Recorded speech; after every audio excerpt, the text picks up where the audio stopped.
Assalamualaikum warahmatullahi wabarakatuh.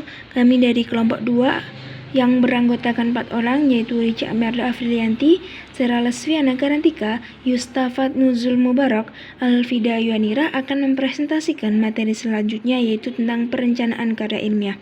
Oke, sebelum kami mulai memasuki poin yang pertama, tolong dipastikan suara kami dapat didengar oleh kalian semua.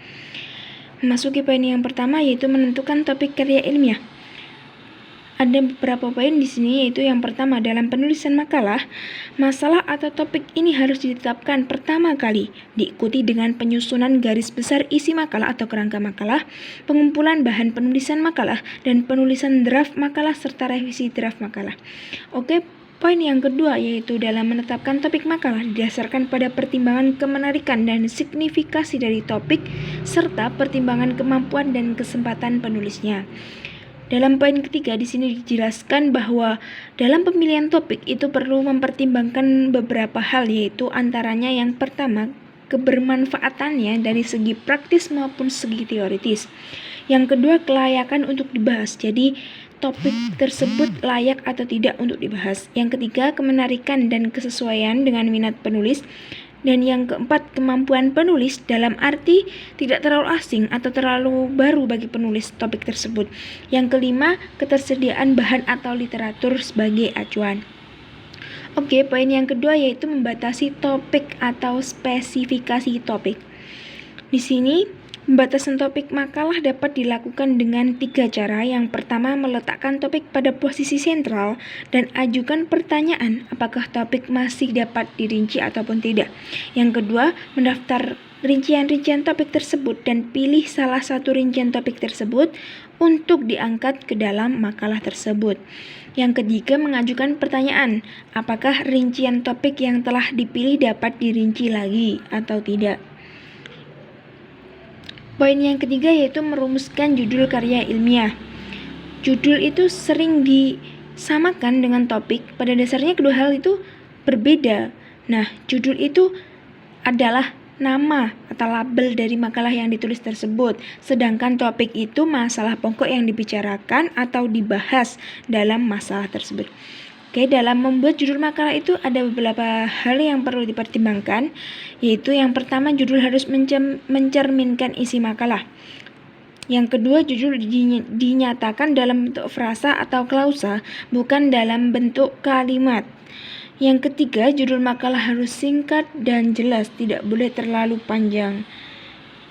Yang keempat, judul bersifat provokatif, yaitu menarik perhatian pembaca untuk menguasai isinya.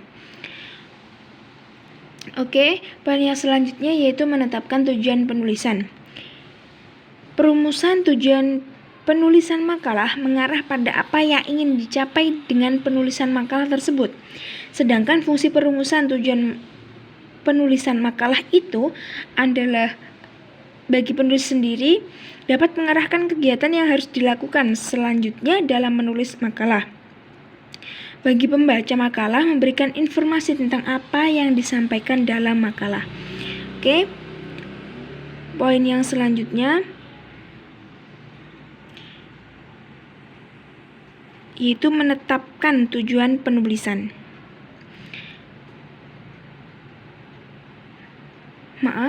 Poin yang selanjutnya yaitu menyusun kerangka isi karya ilmiah.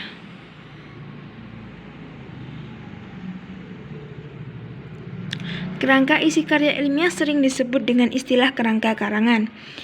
Nah, kerangka karya ilmiah ini dibuat selengkap mungkin dan bersifat fleksibel atau dapat disesuaikan dengan kebutuhan dan perkembangan selama proses penulisan. Nah, kerangka isi karya ilmiah berfungsi sebagai panduan bagi penulis untuk mengumpulkan bahan penulisan dan pengembangan paparan. Selanjutnya, merinci dan mengorganisasikan kerangka makalah. Perincian dan pengorganisasikan kerangka makalah dapat dilakukan dengan berbagai langkah, antaranya yang pertama, mendaftarkan topik-topik bawahan atau subtopik dari topik utama berdasarkan rumusan tujuan yang telah dibuat. Yang kedua, mengecek daftar topik bawahan, yaitu ada beberapa yang perlu dicek, yaitu relevasi semua topik bawahan dengan topik utama. Yang kedua, cangkupan topik bawahan yang masih terlalu luas. Yang ketiga, redundansi atau kesamaan yang tidak perlu dari topik-topik bawahan dan yang perumusannya berlainan. Yang keempat, kedudukan semua topik bawahan yang sejajar. Yang kelima, kebasian topik-topik bawahan yang tidak perlu dibahas lagi. Karena apa? Karena sudah diketahui oleh pembaca. Oke, yang ketiga yaitu menyusun topik-topik bawahan secara sistematis dengan menggunakan pola urutan tertentu, yaitu yang pertama pola urutan waktu, yang kedua pola urutan proses, yang ketiga pola urutan tempat, yang keempat pola urutan objek, yang kelima pola urutan sistematis, yang keenam pola urutan logis. Oke, poin yang keempat yaitu mengulang menilai kerangka makalah yang telah dibuat dan merevisinya sampai diperoleh kerangka makalah yang ideal. Nah, poin selanjutnya yaitu mengumpulkan bahan penulisan. Bahan penulisan karya ilmiah itu merupakan semua informasi atau data yang digunakan untuk mencapai tujuan penulisan. Bahan itu berupa rincian, contoh, penjelasan, fakta, definisi, angka, grafik, diagram, gambar, dan juga sebagainya. Bahan penulisan berasal dari berbagai sumber, antaranya yaitu dari peristiwa atau objek-objek tertentu, bisa dari wawancara, bisa dari angket, pendapat atau pernyataan pakar atau ahli, dan juga dari dokumen-dokumen. Yang selanjutnya yaitu pengumpulan bahan penulisan dilakukan oleh penulis sebelum memulai menulis.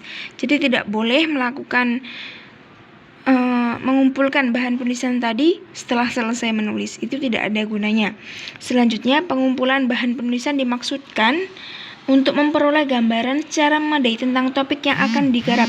Selanjutnya, memperkaya gagasan untuk penjabaran rincian topik sesuai dengan tujuan yang telah dirumuskan dan mengembangkan rincian topik menjadi paparan yang utuh. Sekian materi dari kelompok kami. Apabila ada kesalahan kata maupun penulisan, kami mohon maaf yang sebesar-besarnya. Dan di sini kami membuka forum diskusi. Jadi untuk teman-teman yang belum mengerti pembahasan tadi, silahkan bertanya kepada kami. Insya Allah kami jawab dengan sebisa kami. Sekian. Akhirul kalam. Wallahul muwaffiq ila aqwamit thoriq. Wassalamualaikum warahmatullahi wabarakatuh.